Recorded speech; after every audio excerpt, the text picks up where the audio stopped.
talk me from the very beginning of the Bible study to where you guys are now, and just tell me a little bit about the story. Yeah, so just over 9 years ago, we have our three co-founders, who is Jeff Baker, Joel Iverson, and Jeff Heck, Jonathan Baker, Joel Iverson. They have 3 J names, so it's hard for me to keep straight sometimes, so I'm sorry, guys. But they basically kind of all got together through mutual friends, and they had met up. They would meet up every few weeks or so, have a Bible study. Mm-hmm. Over a Christmas holiday, 2 of them got homebrewing kits from their wives. Okay. And it was the basic whatever homebrewing kit you can get on Amazon, the super cheap one, right? So they started doing it. They said, they just said, hey, you know what? We need to crack one of these open and just do it. And the only time they can get together was on Mondays. So Monday nights after work, they came by, started brewing beer. Mm-hmm. The first few batches were horrible, but they kind of stuck to it, and they kind of kept to it, and they kind of grew and grew. And literally out of Jeff's garage, they started building out their system, and they got a bigger and bigger system. More and more people started coming. They started brewing more and more beer, and it became a real sense of community. People would come in, their neighbors, their friends, just random people who was trying to figure out what was going on up this driveway would come, and they would just drink beer and have a good sense of community and hang out and have a good time. Eventually, it came to the fact where they were brewing more beer than companies started on a Bible study really should be drinking. That's right. So they decided to make it into a business. And so we opened up our location in West Midtown Atlanta, which is off of Howell Mill Road on Traybert Avenue. We opened that location up several years ago, brought a brewmaster in, started off with a very, very skeleton crew of people, started brewing beer. We weren't the first one. That's Atlanta Brewing Company. They were the first craft brewery.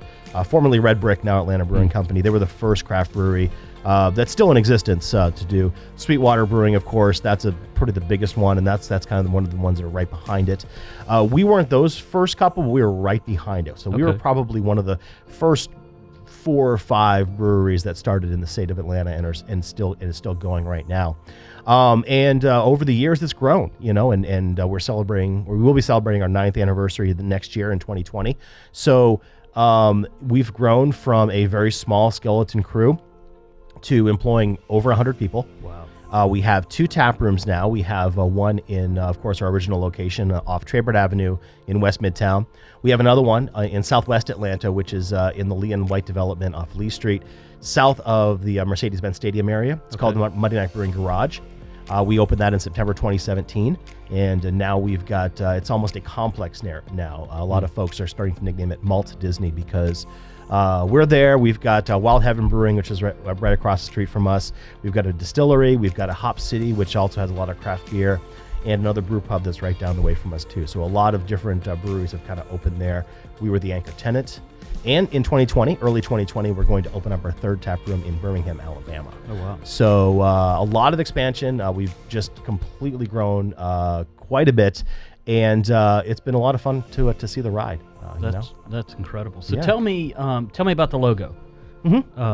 What is that? How does that represent Monday Night Brewing? How did they come up with it? Sure. So this logo right here, this one here, you can see on the chest. This is actually Joel Iverson. This is one of our co-founders. Okay. So what they did going back to the origin story, on Monday nights, all these guys worked white-collar jobs, so they all worked, regular 9 to 5s. And so Monday nights became something that they really looked forward to. These guys are in their 20s, they were single or dating or early married, so no kids, none of that kind of fun stuff. And they'd come together on Monday nights after work and symbolically loosen their ties. I got you.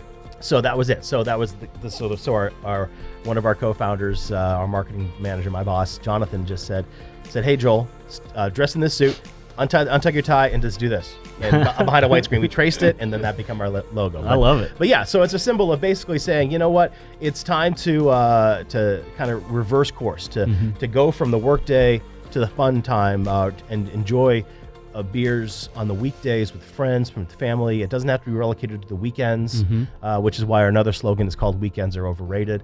We like to brew most of our beers for the weekdays, something that you can have with a meal. Hanging out in the backyard. Maybe you've gone hiking or biking or done some activity in the evening. Have a couple beers with your friends, have a good time, and that's really what we kind of use for our branding, is that we want to make sure that people are enjoying our beer, enjoying our product, and doing it with friends, family, and conversation.